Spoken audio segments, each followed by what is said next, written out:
الحمد لله رب العالمين، والصلاة والسلام على أشرف المرسلين وعلى آله وأصحابه أجمعين. أما بعد، أيها الإخوة الكرام، نلتقي وإياكم في هذه الليلة المباركة التي هي 10 من شهر شعبان لعام 46 و400 وألف للهجرة، الموافقة 8 من شهر فبراير لعام 25 و2000. كعادتنا في ليالي الأحد ننشر المصحف بين أيدينا لتلاوة كلام ربنا ومدارسته فيما بيننا، ولم نزل بصدد الحديث عن سورة الحديد التي توقفنا فيها في درسنا الماضي عند قول الله تبارك وتعالى: فاليوم لا يؤخذ منكم فدية ولا من الذين كفروا مأواكم النار هي مولاكم وبئس المصير. وتحدثنا في مضمونها بما فيه كفاية إن شاء الله تعالى، غير أننا لم نصل إلى غايتها، فبقي أن نذكر بعض الأشياء عن تتمتها، ثم ننتقل إلى الآيات التي بعدها بتوفيق الله عز وجل وعونه وتسديده. Mes très chers frères, nous nous retrouvons dans cette 10e nuit du mois de Sha'ban de l'an 1446, c'est-à-dire le 8 février 2025. Comme chaque samedi soir, nous nous retrouvons avec le livre d'Allah subhanahu wa ta'ala. Nous la lisons et l'étudions ensemble, et nous sommes toujours dans la lecture et étude du chapitre coranique intitulé Al-Hadid, le fer. Et nous nous sommes arrêtés la semaine dernière à la lecture du 15e verset de cette surah, dans lequel Allah tabaraka wa ta'ala dit: Falyawma, alors aujourd'hui, la yu'khadhu minkum fidya, nous ne prendrons pas de votre part une rançon, wala min alladhina kafaru, ni de la part de ceux qui ont mécru, ma'wakumun nar, votre refuge sera l'enfer, hiya mawlakum, elle sera prioritaire sur vous, wa bi'sal masir, et quelle détestable destination. Donc on avait plus ou moins fait le tour de ce verset, notamment de son sens principal qui est le fait qu'aucune rançon ne sera acceptée de leur part. Sauf qu'on n'avait pas fini ce verset. Il reste quelques éléments à évoquer en rapport avec la fin, avant de passer au verset suivant, demandant Allah tabaraka wa ta'ala de nous accorder la réussite ainsi que la pureté d'intention et l'acceptation de nos actions, et de nous couvrir de sa miséricorde et de sa bénédiction. يقول سبحانه وتعالى: فاليوم لا يؤخذ منكم. تحدثنا عن هذه الآيات التي يذكر الله تبارك وتعالى فيها حوارا يجري بين المؤمنين الصادقين والمنافقين، وأن المؤمنين سيذكرون المنافقين بأنهم هم الذين أوقعوا أنفسهم في الهلاك بنفاقهم وخداعهم وإخفائهم السوء في أنفسهم وما أشبه ذلك. ثم ختم الله تبارك وتعالى هذا الحوار بقوله عز وجل: فاليوم لا يؤخذ منكم فدية. قلنا أنهم لو قدموا جميع ما في الأرض من أموال ومن ذهب، بل لو قدموا الأرض ومثلها معها لم يقبل منهم شيء من ذلك. ثم قال سبحانه وتعالى: مأواكم النار. والمأوى هو المكان الذي يأوي إليه الإنسان، والمقصود بالإيواء أن يجد مكانا يستريح فيه ويأمن على نفسه، بحيث لا يخشى المحاذير والمخاطير. ولكن سميت النار مأوى لهم لأنهم لن يجدوا غيرها في الآخرة ولن يخرجوا منها أبد الآبدين. هي مولاكم أي هي أولى بكم، فإن الإنسان إذا لم يجد سبيلا يوصله إلى الجنة فلا بد أن يجد غاية رحلته إلى النار والعياذ بالله. هي أولى بكم لهذه الأعمال السيئة التي ارتكبتموها خلال حياتكم الدنيوية، فليس لكم غيرها. هي مولاكم وبئس المصير والمصير هو المكان الذي يصار إليه فإما أن يكون نعم المصير لكن لما حرموا الجنة بأعمالهم السيئة لم يجدوا غير ذلك.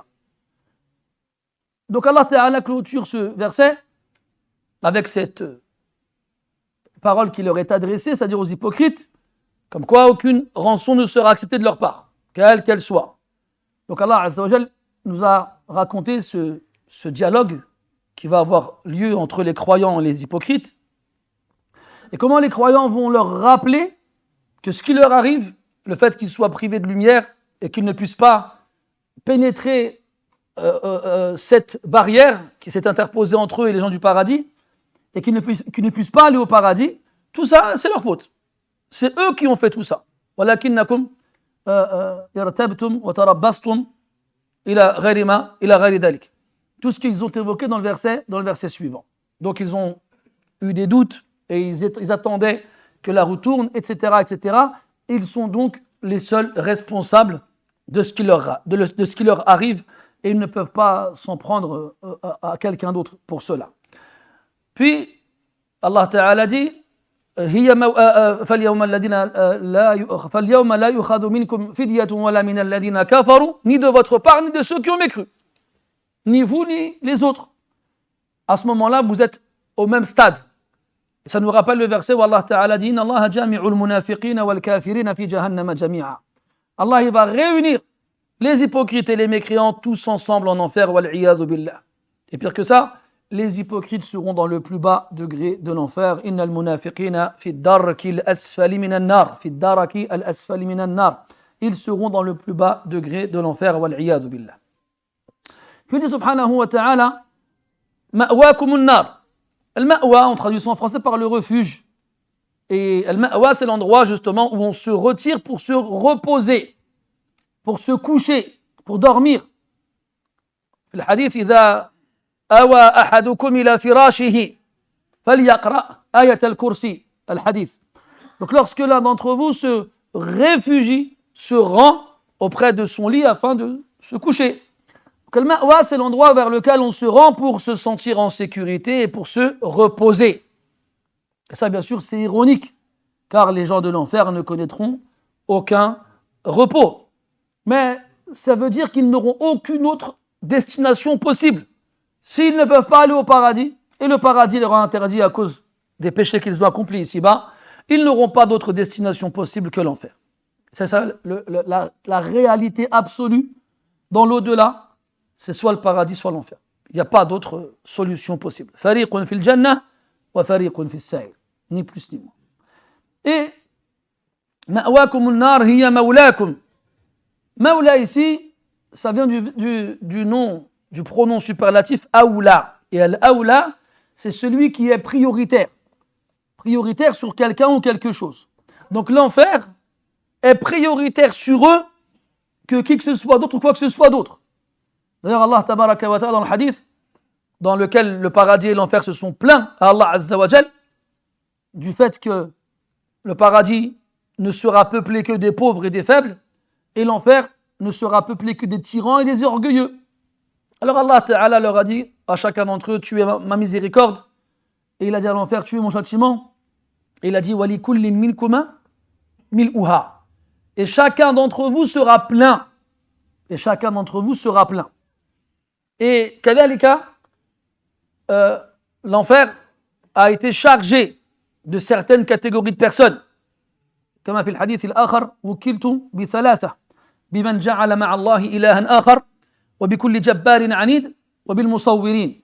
On m'a chargé de 3 types de personnes, de quiconque a adoré avec Allah une autre divinité, et de chaque tyran orgueilleux, et de ceux qui représentent les êtres doués d'âme.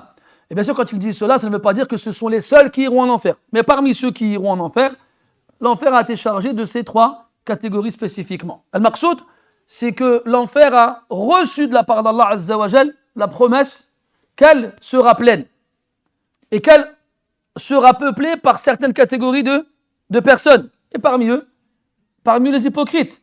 C'est pour ça qu'il a dit Hiya maulakum, awla bikum. Elle est prioritaire sur vous et personne d'autre que l'enfer ne vous recevra. وبالمناسبة حري أن نذكر أن الله تبارك وتعالى يوم القيامة سيبعث أيضا الحيوانات وسيقتص للشاة الجلحاء من الشاة القرناء، فإذا فعل ذلك قال للجميع يعني للحيوانات التي قضي بينها كونوا ترابا، فإذا شاهد الكافر ذلك بأم عينيه تمنى أن يكون ترابا مثل هذه الحيوانات، فيقول يا ليتني كنت ترابا، لكن لا تحقق أمنيته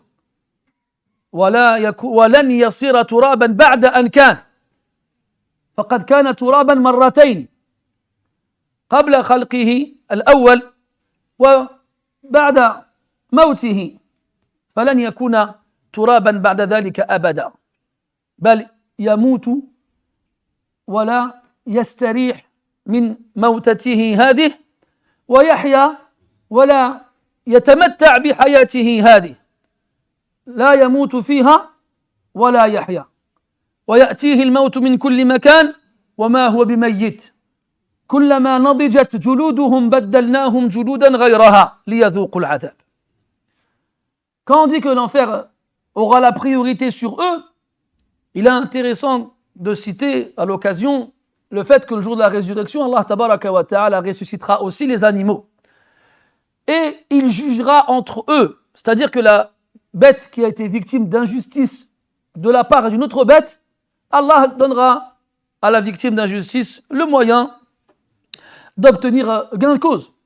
Dans le hadith, Allah ta'ala donnera raison au mouton qui n'a pas de cornes face au mouton qui en a et qui lui a fait du mal. Et il obtiendra réparation. Puis après cela, après qu'Allah ait réglé les comptes des animaux, il leur dira à tous, devenez de la terre. Et le mécréant qui assistera à cette scène souhaitera à ce moment-là être de la terre. Mais on ne réalisera pas son souhait.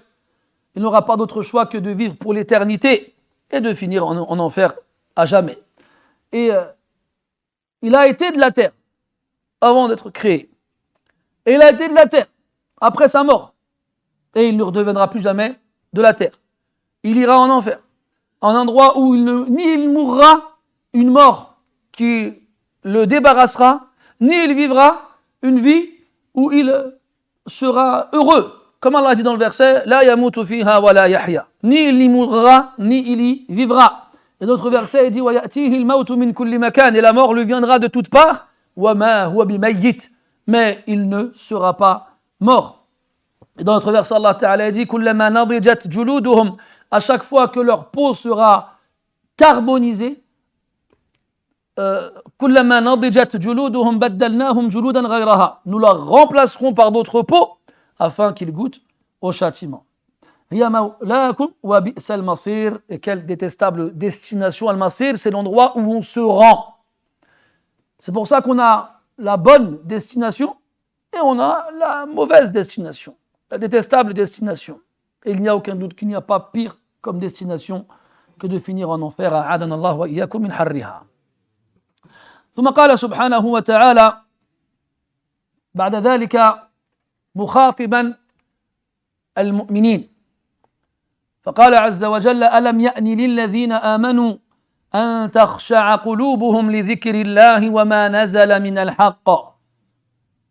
ألم يأن، الهمزة هنا استفهامية واختلفوا في نوعها، فمنهم من قال أنها للاستفهام الإنكاري، ومنهم من قال أنها للاستفهام التقريري.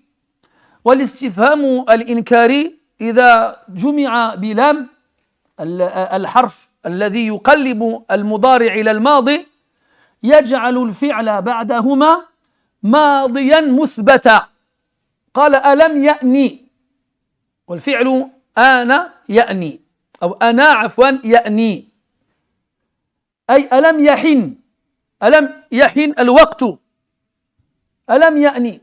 فالهمزة الاستفهامية بالإضافة إلى لم التي تسمى حرف قلب لأنها تقلب المضارع إلى الماضي تجعل الاثنان يجعلان الفعل بعدهما ماضيا مثبتا والمعنى تفضل والمعنى يكون عندئذ آن للذين آمنوا فننتقل من ألم يأني إلى آن من الاستفهام إلى الإثبات من المضارع إلى الماضي الذي يفيد تحقيق الأمر كأنه قد وقع وهو قد وقع ألم يأني للذين آمنوا وإن حملت الهمزة على أنها تقريرية استفهامية تقريرية فتحمل المخاطب على أن يجيب بلى أنا للذين آمنوا والذين آمنوا درجات يتفاوتون بحسب قوة إيمانهم ولا شك أن صاحب الإيمان القوي غير داخل في هذا الخطاب لأن فيه عتابا واختلف المفسرون في المعنيين بهذا الخطاب على 3 أقوال روى مسلم في صحيحه عن عبد الله بن مسعود رضي الله عنه أنه قال ما كان بين إسلامنا وبين أن عاتبنا الله تعالى بهذه الآية إلا 4 سنوات وعبد الله بن مسعود رضي الله عنه من السابقين الأولين وروي كذلك عن ابن عباس رضي الله عنهما أن هذه الآية نزلت في حق المهاجرين بعد 13 سنة عند وصولهم إلى المدينة عندما اطمأنت أنفسهم ونجاهم الله تعالى من كيد أعدائهم واجتمعوا فيما بينهم وجعلوا يعيشون بالإسلام وللإسلام عاتبهم الله تبارك وتعالى بهذا العتاب وجاء قول ثالث أن بعض المسلمين من مرضى القلوب ومن بعض المنافقين كأنهم ملوا ما جاء في القرآن فذهبوا إلى النبي صلى الله عليه وسلم فقالوا يا رسول الله لو قصصت علينا فأنزل الله تبارك وتعالى نحن نقص عليك أحسن القصص ثم مرت أيام وأوقات فرجعوا إلى النبي صلى الله عليه وسلم وقالوا يا رسول الله لو حدثتنا كأن قصص القرآن صارت لا تكفيهم وكأن حديث القرآن صار لا يكفيهم فأنزل الله تبارك وتعالى الله نزل أحسن الحديث ثم مرت أيام وأوقات فأعادوا الكرة وقالوا يا رسول الله لو ذكرتنا كأنهم يطلبون شيئا زائدا عما أنزله الله تبارك وتعالى عليهم من قصص القرآن وحديث القرآن وتذكير القرآن فأنزل الله تعالى هذه الآية ألم يأن للذين آمنوا أن تخشع قلوبهم لذكر الله وما نزل من الحق وظاهر والله تعالى أعلم أن أقرب الأقوال إلى الصواب أن المعنيين من الذين آمنوا بهذا الخطاب هم ضعفة الإيمان لأن الله تبارك وتعالى وجههم أولا بقوله عز وجل وما لكم لا تؤمنون بالله والرسول يدعوكم لتؤمنوا بربكم ودليل ضعف إيمانهم قلة إنفاقهم في سبيل الله لذلك قال الله تعالى لهم وما لكم ألا تنفقوا في سبيل الله ثم ذكر شأن المنافقين يوم القيامة ومن هذا الموطن إلى هذه الآية لم يكن بينهما فاصل فدل على أن المنافقين معروفون بالبخل والشح والإقتار ويشجعون غيرهم على مثل ذلك فإن كان المؤمنون هم المعنيون بهذا الخطاب فأولهم هم المنافقون وإن كانوا منافقين فليس نفاقهم نفاقا أكبر بل ربما اتصفوا ببعض صفات المنافقين ولم يمت قلبهم أو تمت قلوبهم بالكلية كما سنرى بعد ذلك إن شاء الله تعالى. Puis on passe au verset suivant. Verset très poignant et très connu de par le nombre de gens qui le récitent dans leurs prêches et exhortations et durant leurs prières. Alam ya'ni lilladhina amanu. Alam, ce sont deux particules indépendantes l'une de l'autre. La hamza, le a, c'est un pronom interrogatif. Et cette interrogation, elle a deux sens possibles. Soit c'est une interrogation dont le but est d'adresser un reproche, un inkar. Soit c'est une interrogation dont le but est de faire dire à celui à qui on s'adresse de reconnaître son contenu, le contenu de l'interrogation.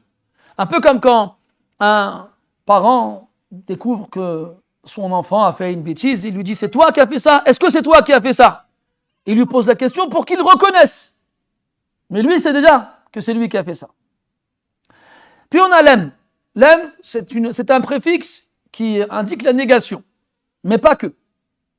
L'em, chez les grammairiens, harfun jazm, wa qalb, wa nafi. Donc il a certains effets sur le verbe qui le suit. Mais il exprime la négation. D'accord? Mais en plus d'exprimer la négation, il a une particularité, c'est qu'il retourne le temps du verbe. Le verbe qui vient après ici, ya'ni, ana ya'ni, c'est un verbe au mudari', au présent. Alam ya'ni. Mais lorsqu'il est précédé du pronom interrogatif et du préfixe qui indique la négation, il transforme le verbe qui suit en verbe affirmatif au passé. Donc on va passer de le temps n'est-il pas venu pour à le temps est venu pour. Donc tu vois comment la combinaison entre différentes particules grammaticales peuvent donner au verset un tout autre sens. Et on ne cessera de répéter l'importance de connaître les particularités de la langue arabe, son mécanisme, sa grammaire et la construction de ses phrases pour savoir vraiment la profondeur du sens et de ne pas se contenter seulement de lire en surface ou pire que ça, de se contenter de lire les traductions. Alors, on a dit ana, ya'ni, ça veut dire le temps est venu. Ana al-awan, les temps sont venus. C'est un verbe qui veut dire ça. Et à qui Allah il s'adresse subhanahu wa ta'ala? Il s'adresse aux croyants. Lilladhina amanu. À ceux qui ont cru. Donc on a parlé juste avant d'un échange entre les croyants et les hypocrites qui aura lieu le jour de la résurrection et dont la finalité est que les hypocrites, wal'iyadu billah, seront privés de lumière et on les bloquera par une barrière et ils finiront en enfer. Donc ici Allah Ta'ala s'adresse aux croyants en leur disant le temps n'est-il pas venu, si on prend la traduction de base, ou le temps est venu pour ceux qui ont cru, de quoi?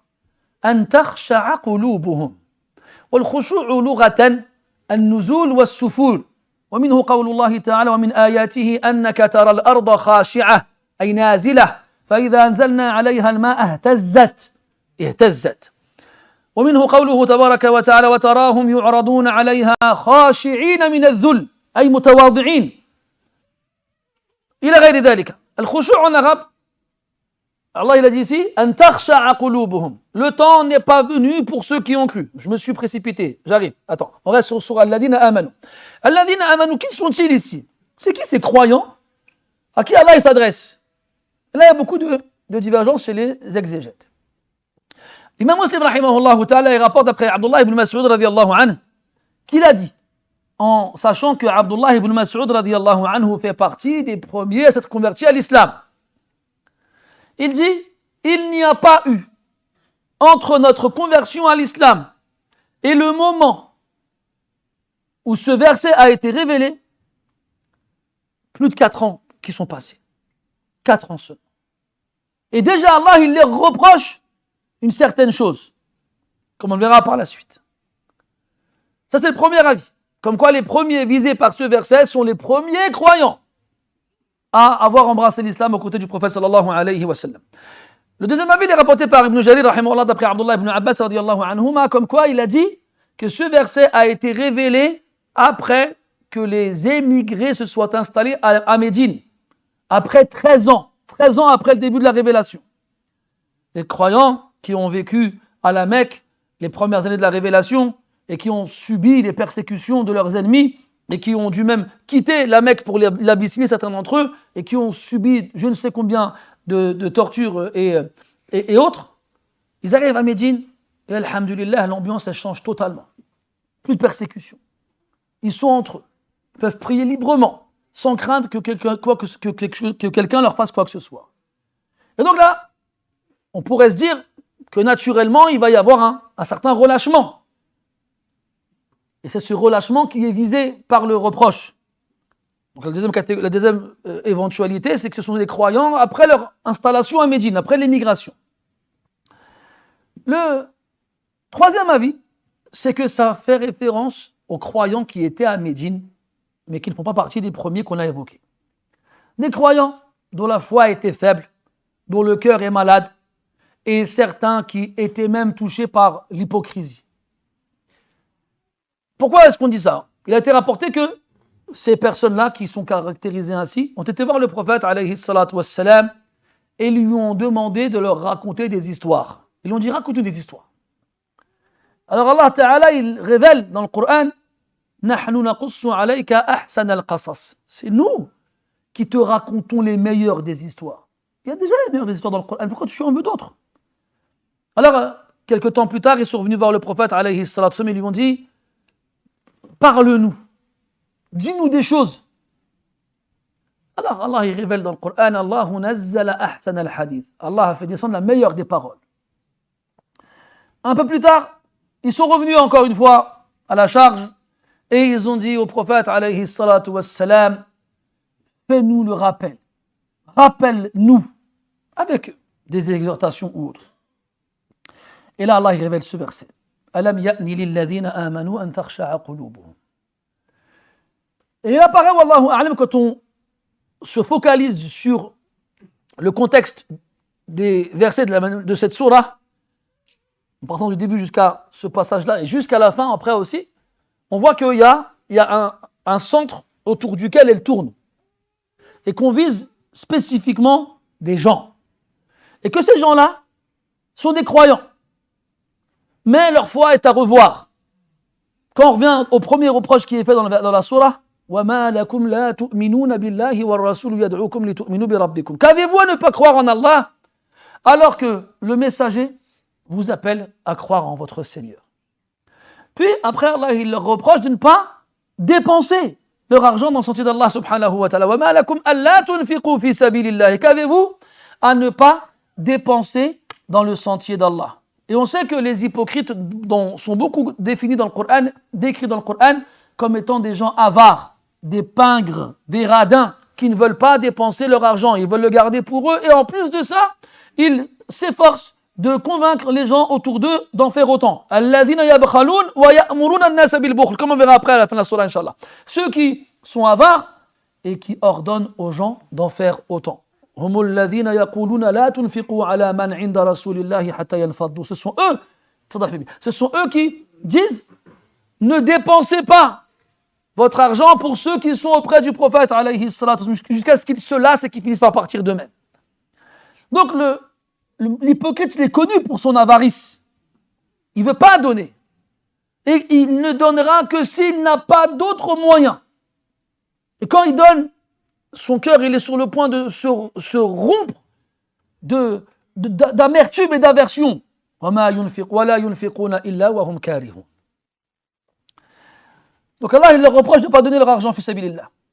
Et ces croyants dont la foi est faible est dû au fait qu'ils ne soient pas suffisamment forts dans leur foi pour faire confiance à Allah Azza wa Jal, qui leur promet fortune, qui leur promet prospérité après avoir donné. Donc si ta foi elle est forte et que tu crois à ce que Allah Ta'ala te donne comme promesse, tu donnes et tu ne crains pas la pauvreté de la part du plus riche des riches. Mais l'hypocrite ou celui dont la foi elle est faible, il n'est pas arrivé à ce stade-là. Il a du mal à y croire à 100%. Il a du mal à avoir une certitude vis-à-vis de ces informations-là. Résultat, il se dit on ne sait jamais. Peut-être que demain va m'arriver une galère. Je préfère garder mon argent pour moi au cas où. Donc on vient à ce verset. Alam ya'ni lilladhina amanu an takhsha'a qulubuhum. Le khushu', en français on le traduit par la concentration, le recueillement, des choses de ce genre-là. Sur le plan linguistique, le khushu' en arabe ça veut dire ce qui est bas, ce qui est au plus bas niveau, au plus bas degré, ce qui est affaissé à même le sol. On a ces indications dans le Coran. Quand Allah Ta'ala dit min ayatihi annaka tara al-arda khashi'a. Et parmi ces signes, le fait que tu vois la terre écrasée, au plus bas degré, affaissée, morte. C'est asséché sur elle-même et il n'y a plus rien en elle. Elle est au plus bas degré. Annaka tara al-arda khashi'a. Fa idha anzalna 'alayha al-ma'a ihtazzat. Et lorsqu'on fait descendre sur elle l'eau, ihtazzat, elle se relève. Donc elle se gorge d'eau, elle se gonfle. Puis, ce qu'elle a en elle pousse à l'extérieur. Et d'autres versets, il nous dit وَتَرَاهُمْ يُعْرَضُونَ عَلَيْهَا خَاشِعِينَ مِنَ الذُّلْمِ. Et tu les verras être exposés à l'enfer, écrasés par l'humiliation, au plus bas degré. Donc tu comprends que le khushu', ça veut dire être en bas. Ça c'est un khushu' linguistique. Mais quand on parle de khushu' ici, an takhsha'a, an talina qulubuhum, an tadhilla qulubuhum, an tuti'a qulubuhum. Allah, il veut du cœur du croyant qu'il soit doux. Il veut du cœur du croyant qu'il s'humilie. Il veut du cœur du croyant qu'il obéisse. C'est ça qu'il attend du cœur du croyant. Et quand on parle de khushu' dans la prière, c'est se rabaisser devant Allah tabaraka wa ta'ala. Qad aflaha al-mu'minun. Certainement les croyants ont remporté la victoire, ceux qui se rabaissent dans leur prière. Et là on fait référence à un rabaissement spirituel. Tu écrases ton âme au plus bas degré durant la prière, en t'humiliant devant ton Seigneur subhanahu wa ta'ala. Car celui qui s'humilie devant son Seigneur ici-bas, Allah ta'ala le remplira de fierté le jour où il le rencontrera. Et dans notre verset, Allah ta'ala dit وإنها لكبيرة إلا على الخاشعين واستعينوا بالصبر والصلاة وإنها لكبيرة إلا على الخاشعين الذين يظنون أنهم ملاقو ربهم. Et recherchez assistance à travers l'endurance et la prière. Et sachez que cette tâche est d'une difficulté immense, sauf pour al-khashi'in, ceux qui se rabaissent. Qui sont-ils? الذين يظنون أنهم ملاقو ربهم, ceux qui sont sûrs et certains qu'ils rencontreront leur Seigneur. Donc Allah Ta'ala, quand il adresse ce reproche à ses croyants dans ce verset, c'est des croyants qui ont soit atteint ce degré puis l'ont perdu par la suite, ou soit ne l'ont pas atteint du tout. Alam ya'ni lilladhina amanu an takhsha'a qulubuhum, que leur cœur se rabaisse, que leur cœur s'humilie, que leur cœur obéisse. Mais devant quoi? Li dhikrillah, l'évocation d'Allah, la mention d'Allah subhanahu wa ta'ala, ce nom extraordinaire qui a un effet extraordinaire sur celui qui le prononce. إنما المؤمنون الذين إذا ذكر الله وجلت قلوبهم الذين آمنوا وتطمئن قلوبهم بذكر الله ألا بذكر الله تطمئن القلوب الله نزل أحسن الحديث كتابا متشابها مثاني تقشعر منه جلود الذين يخشون ربهم ثم تلين جلودهم وقلوبهم إلى ذكر الله ذلك هدى الله يهدي به من يشاء ومن يضلل الله فما له من هاد ويقول سبحانه وتعالى أتل ما أوحي إليك من الكتاب وأقم الصلاة إن الصلاة تنهى عن الفحشاء والمنكر ولذكر الله أكبر. Al-Ayat. Donc Allah dit que le cœur du croyant, normalement, il est censé s'écraser quand on lui mentionne Allah Azza wa Jalla. Et les versets ils sont nombreux à ce sujet-là. Il nous dit les vrais croyants. Ceux qu'Allah a décrits dans le Coran comme étant les vrais croyants. Ulaika humul mu'minuna haqqa. Les vrais croyants. Ce sont ceux, lorsqu'on leur mentionne Allah, wajilat qulubuhum. Leur cœur, il frémit, il tremble de peur. Il tremble de peur. Et dans notre verset, Allah Ta'ala dit, ceux dont les cœurs s'attendrissent, s'apaisent à la mention d'Allah. Et dans notre verset, Allah il nous dit que la peau elle frissonne. Mais quand on lui mentionne Allah Azza wa Jal, elle s'attendrit, ainsi que le cœur. Le nom d'Allah subhanahu wa ta'ala, il a un effet extraordinaire sur le cœur quand il est vivant. Mais quand le cœur il est malade ou mort, il n'a aucun impact sur lui. Et Allah, il ne veut pas que le croyant arrive à ce degré-là. Alors il le rappelle à l'ordre avant qu'il ne soit trop tard. C'est pour ça qu'il nous ordonne de nombreuses fois dans le Coran de le mentionner le plus possible. Ya ayyuhalladhina amanu dhkurullaha dhikran kathira wa sabbihuhu bukratan wa asila. Mentionnez Allah d'une mention énorme. C'est ainsi qu'étaient les prophètes, alayhim as-salatu was-salam, comme Moussa alayhi salam, en s'adressant à Allah tabaraka wa ta'ala et en lui demandant d'envoyer avec lui son frère Haroun alayhi salam. Pourquoi il justifie cette demande-là? Kay nusabbihaka kathira wa nadhkuraka kathira, pour que nous te glorifions beaucoup et nous te mentionnons beaucoup. C'est comme ça que le cœur il vit. مثل الذي يذكر ربه والذي لا يذكره كمثل الحي والميت كما قال عليه الصلاة والسلام. L'exemple de celui qui mentionne son Seigneur et de celui qui ne le mentionne pas est comme l'exemple du vivant et du mort. Et on doit être vivant par nos cœurs et notre foi. Allah dit dans le verset لِيُنذِرَ مَنْ كَانَ حَيًّا. Ce Coran, il vient avertir celui qui est vivant. Man kana hayya. Janna fi dhalika la dhikra liman kana lahu qalb. Il y a en cela un rappel pour celui qui a un cœur. T'as un cœur, t'es vivant. Mais là on ne parle pas juste de la vie dans son sens premier ou du cœur en tant qu'organe. Non, on parle de la vie du cœur. Si ton cœur il est vivant, alors oui, tu recevras l'avertissement. Alors oui, il aura un impact sur toi. Mais s'il ne l'est pas, alors fais attention. ألم يأن للذين آمنوا أن تخشع قلوبهم لذكر الله ويجب على كل واحد منا وهو يتلو هذه الآية أن يسأل نفسه وأن يعرضها على هذه الآية وأن يخاطبها كيف أنت مع ذكر الله وأين قلبك مع ذكر الله. Et il est obligatoire pour chacun d'entre nous qui lit ce verset ou qui l'entend de se poser la question et de se mettre face à ce reproche et de se demander où est-ce qu'on est par rapport à la mention d'Allah Azza wa Jal. Où est-ce qu'on est? Comment nos cœurs réagissent-ils dans cela? Regardez mes frères, انظروا. أمر الله تعالى بذكره في أحرج الأوقات. فقال عز وجل يا أيها الذين آمنوا إذا لقيتم فئة فاثبتوا واذكروا الله كثيرا لعلكم تفلحون. Regardez mes frères, Allah il nous ordonne de le mentionner beaucoup dans les circonstances les plus difficiles. Sur le champ de bataille face à l'ennemi. Un moment où l'instinct de survie te pousse à ne penser qu'à échapper à la mort. Tu oublies ton père, ta mère, tes frères, tes sœurs, tout ce que tu possèdes fait de dunya. Et Allah te demande de le mentionner à ce moment-là. فإذا كنا مأمورين بذكر الله عز وجل في مثل هذه الأوقات فكيف بنا في غيرها في الأمن والأمان حيث لا خوف ولا حزن فمن باب أولى وأحرى.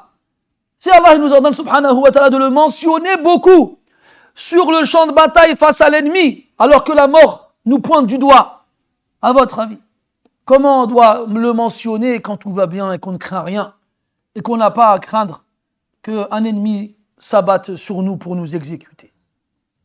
ولكن malheureusement, où on est? النفس كما قال ابن القيم رحمه الله تعالى إن لم تشغلها بالحق شغلتك بالباطل وإن لم يلهج لسانك بذكر الله عز وجل لهج بغيره. فإذا أردت أن تعلم ما في قلبك أو في قلب غيرك فانظر ماذا يجري على لسانه. فإذا أحب المرء شيئا أكثر من ذكره. هذه قاعدة مضطردة لا استثناء فيها. Alors, sache, mon frère, que ta langue ne doit cesser de mentionner Allah Azza wa Jal. Et sache aussi que ce que tu mentionneras le plus sera révélateur de ce que tu caches dans ton cœur. Si tu veux savoir qu'est-ce que ton cœur renferme, regarde ce que ta langue mentionne le plus. Quand quelqu'un il aime une chose, il en parle beaucoup. Et nous vivons aujourd'hui malheureusement à une époque où, comme le disait Ibn al-Qayyim rahimahullah, si tu n'occupes pas ton âme avec quelque chose de légitime, quelque chose de vrai, la vérité, alors obligatoirement, elle s'occupera avec son opposé. Elle s'occupera avec son opposé. Il n'y a que le haqq et le batil, il n'y a rien d'autre. Et regarde aujourd'hui comment on nous a distraits. Des milliards de distractions. En veux-tu, en voilà. Vous savez, avant, les jeux vidéo, c'était que pour une catégorie de personnes, les jeunes. C'était inconcevable. Tu voyais ton père, il vient et joue. Quand j'étais petit, en 89, mon père, rahimahullah, il me ramène la Nintendo à la maison. Donc nous, comme des petits enfants, on est là, on découvre la console. Mon père s'assoit avec nous, il prend la main, il dit, essaye. Il a joué une vie de Mario. C'est tout. Il n'a plus jamais touché par la suite. Et même nous, quand il s'est assis avec la main sur l'organe, Dieu, ce qu'il fait. Aujourd'hui, tu vois des vidéos normales, tu vas sur YouTube. T'en vois un, il est là, il a le barbe comme la mienne. Il rentre du travail, il dit pas bonjour à ses enfants, à sa femme, il s'assoit, il a son siège à la maison, il a son casque. Là, tu veux savoir s'il joue, regarde la forme du crâne. Regardez, là, il y en a des crânes déformés là. Ils sont là avec leur casque, il s'installe, il met son casque et il joue. Il a 40 ans, il joue. Hachib, c'était impossible ça. Nous, des fois au bled, on jouait au ballon. Mon père était dehors en train de faire je sais pas, s'occuper de la voiture ou quelque chose. On lui envoyait pas, il fait papa, fais la passe. Il nous regardait comme ça, il dit, je viens pas. Pourquoi tu veux que je tape là-dedans, moi? Normalement, quand tu arrives à une maturité, à un certain âge, tu fais plus le truc des enfants. Al-Ibiri rahimahullah ta'ala disait وَيَقْبُحُ بِالْفَتَى فِعْلُ التَّصَابِ وَأَقْبَحُ مِنْ ذَاكَ شَيْخٌ قَدْ تَفَتَّى. Il est détestable pour le jeune de se comporter comme un enfant. Tu as vu quand un enfant il a 2 ans, il demande du chocolat, tu lui dis non, il pleure, il jette par terre, il pleure. Bon, il a 2 ans, t'acceptes. Mais un enfant de 10 ans qui ferait la même chose, tu dis, t'es un bébé là. Tu ne l'accepterais pas d'un enfant de 10 ans qui se comporte comme un enfant de 2 ans. Alors pire que ça, Shaykhoun, un vieux qui se prend pour un jeune. Ça y est, c'est fini ça. C'est derrière. Toi, tu es là, tu arrives, tu mets ton casque et tu joues. Et quand ta femme t'appelle, rien que la phrase, juste arrête-toi et écoute cette phrase. Je suis en train de jouer. En train de jouer. Comment cette phrase, elle peut sortir dans la bouche d'un adulte? Ça y est, c'était quand tu étais petit que tu jouais, c'est fini ça. Ah là, t'as pas créé pour jouer. T'as créé pour l'adorer, c'est du sérieux mes frères. Notre temps, il est compté ici, on ne sait pas quand est-ce qu'on va devoir rendre l'âme à son créateur. Et on ne pourra pas revenir en arrière, ce sera trop tard. Et tu penses que si je demandais à Allah de revenir sur terre, c'est pour finir ta partie? Pour finir le jeu? Non. Ce ne sert pas pour ça, mes frères. Les distractions, le téléphone. Même, je vous disais, avant, c'était une partie des gens qui jouaient aux jeux vidéo. Maintenant, tout le monde, dans son téléphone, il y a des jeux. Même tu achètes le téléphone neuf, il y a des jeux qui sont déjà préinstallés dedans. Même les femmes, maintenant, elles jouent. Moi, je t'ai parlé de mon père, il a joué une partie. Ma mère, elle n'a jamais joué. Jamais j'ai vu ma mère jouer à Mario. C'est mustahil, Adam. Aujourd'hui, pareil, tu as des femmes, elles jouent. Dans leur téléphone, Candy Crush. Et si ce n'est pas les jeux vidéo, c'est les séries, c'est les films, les influenceurs. Subhanallah. Combien d'heures on a perdu dans ces bêtises? Al-waqtu anfas. أنفس ما عنيت به وأراك أسرع ما فيه منه تضيع. Il disait le poète, ce qui t'a été confié de plus précieux, c'est le temps. Et je constate que c'est ce que tu gâches le plus vite. C'est ce que tu gâches le plus vite. Mes frères, les cheveux deviennent blancs bien vite. Et les années, elles passent très vite. Tout à l'heure, je vous disais la date d'aujourd'hui.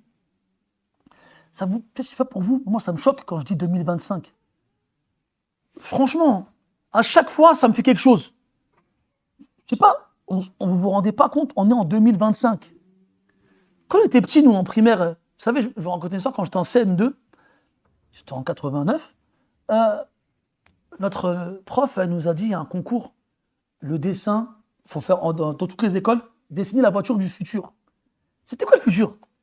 C'était l'an 2000. Quel futur, mon frère? On n'a rien vu en l'an 2000, nous. On a vu que le bug de l'an 2000. Mais ce que je veux dire, c'est que quand on était petit, pour nous, le futur, c'est le passé aujourd'hui. Je ne sais pas si tu arrives à te rendre compte de ça. Et quand aujourd'hui, tu arrives, tu es là, tu vois, on est en 2025. Là, je pense que quelqu'un comme Abdelrahman ou Bilal, ça ne leur parle pas ce que je dis, parce que pour eux, c'est le présent. Mais pour nous, c'est le passé d'un futur qu'on attendait et qu'on n'a pas eu. Les voitures volantes et on se télétransporte et on va dans l'espace. On se donne un téléphone avec le futur. Baraka alik.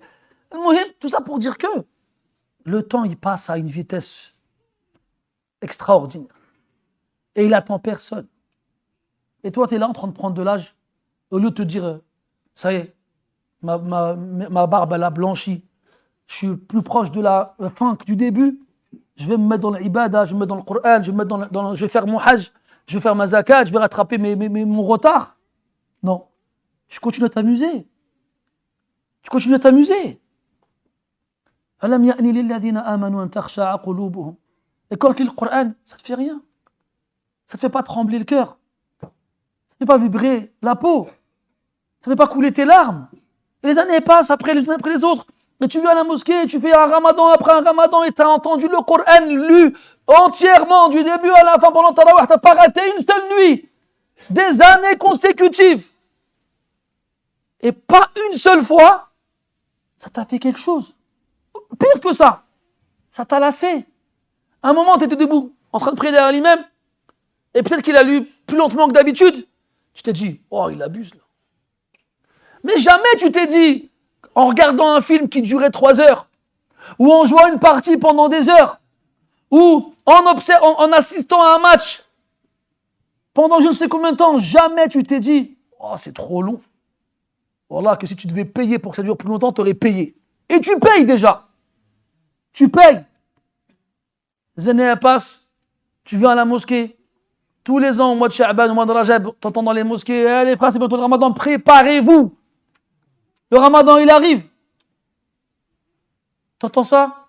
Tu dis ouais. Je ne sais pas ce qu'il veut dire par préparez-vous. C'est bon, déjà on jeûne, déjà on vient à la mosquée faire tarawih, c'est bien, mashallah. Oui, mais c'est bien, je ne dis pas le contraire. Mais le problème, c'est que ça, c'est des choses que la plupart des gens ne font pas en temps normal. Résultat, quand le Ramadan il arrive, ils se concentrent sur ces deux choses-là, jeûner et faire tarawih. Mais ils ne le font pas avec leur cœur, ils le font avec leur corps. Résultat, ils ne ressentent pas le plaisir et le délice qu'ils sont censés ressentir en les vivant. Ils jeûnent et toute sa journée, ils pensent à c'est quoi le maghrib? C'est quoi le maghrib? Oh, comment j'ai faim? Oh, comment je vais le dégommer le sandwich à la fin? C'est ça qu'il se dit toute la journée. Il n'est pas en train de se dire je suis en train d'adorer Allah Azza wa Jal. Je suis en train de faire une des adorations qu'Allah il aime le plus. C'est une adoration qui va m'ouvrir la porte du paradis. C'est une adoration qui va me préserver de l'enfer. C'est une adoration qui a pour but de purifier mon cœur, de rétrécir mes veines pour pas que le diable il circule. C'est une adoration qui va me faire goûter à la vie des pieux toute l'année. Et le soir, tu te dis, Ya Allah, pendant 11 mois, j'ai pas lu le Coran. Combien de musulmans, mes frères, pendant 11 mois, ils lisent pas le Coran? Combien, franchement?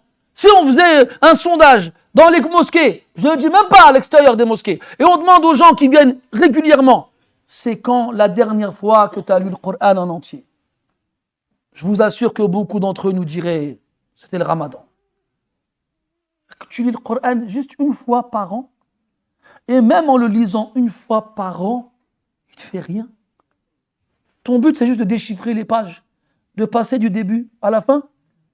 Mais pas un moment, tu as lu un verset, il t'a frappé, il t'a marqué, il t'a secoué, il t'a choqué. Pas un moment. Ton cœur, il a augmenté en cadence, il a accéléré, pas un moment. tu t'es senti trembler. Pas un moment, tu as eu envie de pleurer. Pas un moment. À ce point-là, tu es mort et ça ne te dérange même pas. Si ce verset ne s'adresse pas à toi, à qui s'adresse alors? ألم يأن للذين آمنوا أن تخشع قلوبهم لذكر الله وما نزل من الحق وفيه قراءتان وما نزل من الحق بتشديد الزي والمقصود القرآن. Et ce qui a été descendu comme vérité du Coran. Le Coran, mes frères, c'est le plus grand signe qu'Allah il a jamais donné à l'ensemble de l'humanité par le biais de ses prophètes et messagers. Toi, tu entends les signes, tu entends la mer s'est ouverte, tu entends Ibrahim il est sorti du feu, tu entends Isa qui rend la vue aux aveugles et la vie aux morts. Tu dis, waouh, les signes étaient puissants. Wallah, et que ça, à côté du Coran, c'est rien. Et que le Coran, c'est 1000 fois plus important. Et que ce signe-là, il est entre tes mains. Et que ce signe-là, il ne te fait rien. أَوَلَمْ يَكْفِهِمْ أَنَّا أَنزَلْنَا عَلَيْكَ الْقُرْآنَ يُتْلَى عَلَيْهِمْ. Ne leur suffit-il pas que nous avons fait descendre sur toi le Coran, qu'il leur est récité? Il leur est récité. Toi, tu viens à la mosquée et tu pries derrière l'imam. Et pendant 29 ou 30 minutes, tu entends tout le Coran. Si tu tiens, parce que là aussi, on devrait faire des sondages sur le nombre de musulmans qui arrivent à tenir du début jusqu'à la fin du Ramadan sans rater une nuit à la mosquée, sans rater rak'atayn de tarawih. Vous savez, pendant le Ramadan, on aime bien s'inviter. Allez, viens te faire à la maison. Puis, des fois, il y a des gens à qui tu ne peux pas dire non. Tu te retrouves chez eux, tu manges vite. Et à la fin, tu dis, bon, Allah, moi je vais à la mosquée, c'est bientôt là. Vous y allez quand, vous? Ah non, Lyon, aujourd'hui. Aujourd'hui, on fait une pause. Ski. Aya. Saïba. Ah, le pauvre, aujourd'hui, on fait une pause. Ils montrent ça, je les ai regardés comme ça. Waouh. Ah, c'est. J'imagine, tu sais, quand c'est les JO, les Jeux Olympiques, je les imagine venir, que c'était en France la dernière fois là, oh là, la catastrophe. Quand ils sont venus, le gars qui vient d'Australie, il prend un billet, il prend, je sais pas combien il paye, il réserve un hôtel, et il vient pour les JO. Est-ce que tu crois que lui, un soir, il va dire, non, je fais une pause? Mais il est venu pour les JO, lui. Il peut faire des pauses. Il fait des pauses en Australie, frère. T'as 11 mois pour faire, t'as fait une pause, elle a duré 11 mois. T'es pas capable de tenir 29 ou 30 nuits, t'es pas capable. T'as besoin d'une pause pour faire quelques raka'at qui durent maximum 1 heure quand on les cumule toutes. Mes frères, Inch'Allah, on arrive bientôt au Ramadan en décembre. Vous allez voir si ça va durer 1 heure. Parce que je veux bien pendant des années, on vous a fait plaisir. Ouais, c'est l'été, la nuit elle est courte. Tu peux pas nous faire des longues raka'at. Il n'y a pas de problème. On a fait des raka'at courtes. Vous allez voir. Alors là, si on va pas en perdre 10%, c'est pas grave. Allez prier où vous voulez. Mais pas, parce que là c'est tarawih, mes frères. C'est tarawih. Tu peux prier assis, Akhil Aziz. Tu peux prier allongé, gars. Salim, qui, gars? Allonge-toi. Mais là, tu n'auras pas d'excuse. Ce sera en hiver, le Maghreb à 17h, l'Isha à 19h, venir à 7h du matin. Ya Rabbi ahyina hatta nudrika hadihi al-awqat. Et qu'on remplisse la nuit de prière. Et Inch'Allah, le Coran, on ne va pas le finir 1 fois, on ne va pas le finir 2 fois, on va le finir 3 fois. Voilà, mes frères, parce que quand les gens, et ça c'est le Hassan al-Basri qui dit ça, rahmatullah alayh, إذا رأيت الناس ينافسونك في الدنيا فنافسهم أنت في الآخرة. Quand tu vois les gens qui rivalisent avec toi في الدنيا, rivalisent avec eux في الآخرة. Il faut des concours. Celui qui peut jouer le plus longtemps possible. Ils sont là. Il a un siège spécial avec un truc rembourré, une couverture, il a un casque. Tu as vu les casques comme ça avec des pailles qui vont direct dans la bouche là. Il y a une canette de Pepsi, ici, une canette de Fanta là. Et il joue. Il y a même des sièges là, comme on l'a, des toilettes incorporées. Beshmet, harrak, je ne bouge pas. Des concours de en veux-tu, en voici. Et toi, quand t'es fou, tu viens, tu dis aux gens, on va faire 3 khatamat du Coran. Il dit, ouais, il est fou, lui, il nous tue, quoi. Eh bien, Inch'Allah. Il y a un livre, il a été écrit, je connais le mu'allif, Allah, c'est Tha'alabi, Qatla al-Qur'an. تسمع بهذا الكتاب قتلى القرآن les victimes du Coran. Bien فعلا c'est des gens, ils sont morts en lisant le Coran ou en l'écoutant. En l'écoutant. الفضيل بن عياض رحمة الله عليه. الفضيل بن عياض كان من قطاع الطرق المشهورين. الفضيل بن عياض رحمة الله عليه c'était un brigand qui se cachait dans les chemins à attendre que des voyageurs passent, ils s'arrêtaient. Et Allah, comme on disait avant, la bourse ou la vie. Donne, attendez un petit attaque. Les gens avaient peur de lui. Et une fois, dans une version de l'histoire, Ra'a jariyatan hasna. Il avait une belle femme. فجعل يتتبع يقتص أثرها أو يقص أثرها. Il s'est mis à la suivre. Et il a vu rentrer في بستان محيط أو محيط نعم. Il a vu rentrer dans un jardin qui était emmuré.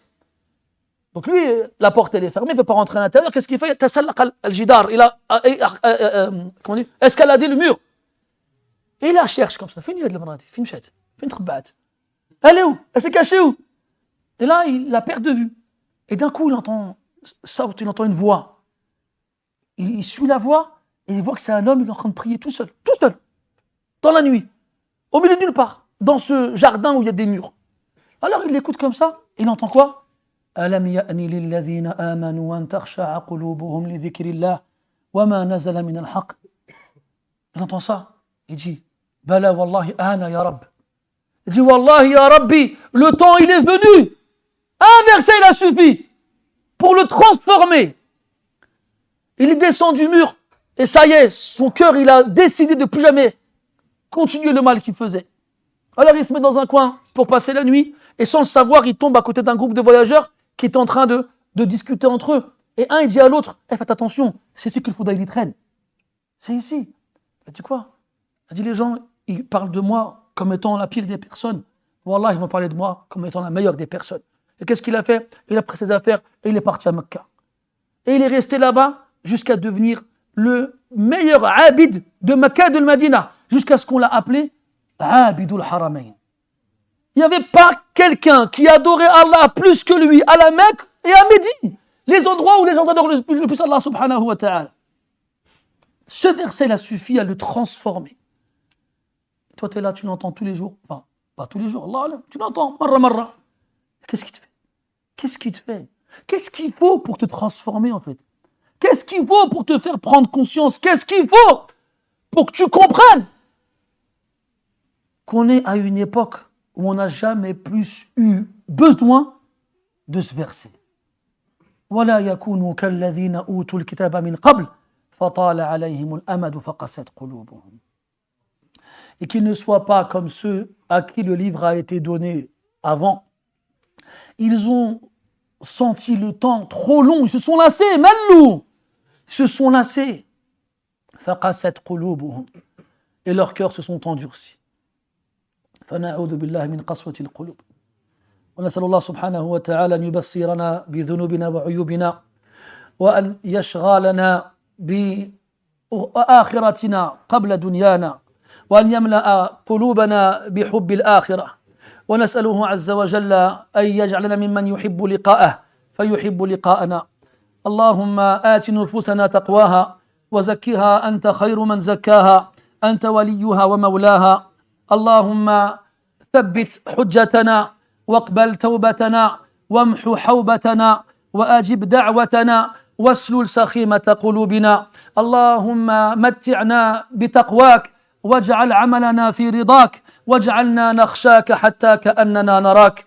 اللهم اجعل القرآن ربيع قلوبنا ونور صدورنا وجلاء أحزاننا وذهاب همومنا وغمومنا وقائدنا إليك وإلى جناتك جنات الفردوس. اللهم صل وسلم وبارك على عبدك ورسولك محمد وعلى آله وأصحابه أجمعين والحمد لله رب العالمين وبارك الله فيكم.